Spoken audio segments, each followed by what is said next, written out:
Toxic relationship আমরা চিনবো কিভাবে?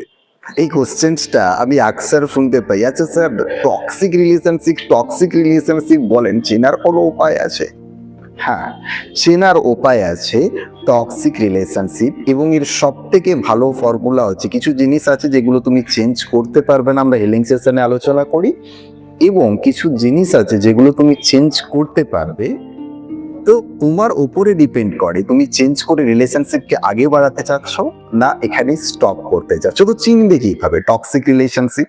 যেখানে বারবার তোমাকে নিজেকে প্রুভ করতে হয়, বারবার, একবার না, বারবার নিজেকে প্রুভ করতে হয়। সারাদিনে তোমাকে একবার ফোনে কলে ব্যস্ত পেলেও যাকে স্ক্রিনশট শেয়ার করতে হয়, যাকে সোশ্যাল মিডিয়ার পাসওয়ার্ড দিয়ে রাখতে হয়, যাকে সমস্ত কিছুটাই প্রুফ ছাড়া যে কথা বলতে চায় না, এটা হেলদি রিলেশনশিপ হতে পারে না, ইটস টক্সিক রিলেশনশিপ।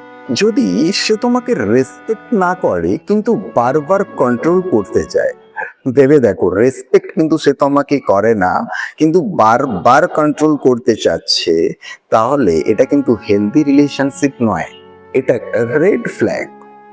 তুমি তার সাথে বেরোচ্ছ, পার্টনারের সাথে বেরোচ্ছ, অথচ তুমি হ্যাপি নয়, তুমি ডিপ্রেসড হয়ে যাচ্ছ এবং তুমি অ্যাংজাইটিতে ভুগছো, তাহলে মাথায় রেখো, পার্টনারের সাথে যেখানে তোমার time spend quality time spend হচ্ছে না, এটা কখনো হেলদি রিলেশনশিপ হতে পারে কি?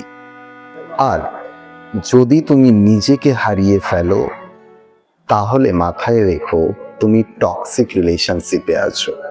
রিয়েল লাভ তোমাকে গ্রো করতে, তোমার সাথে চলতে, তোমার সাথে বাড়বে।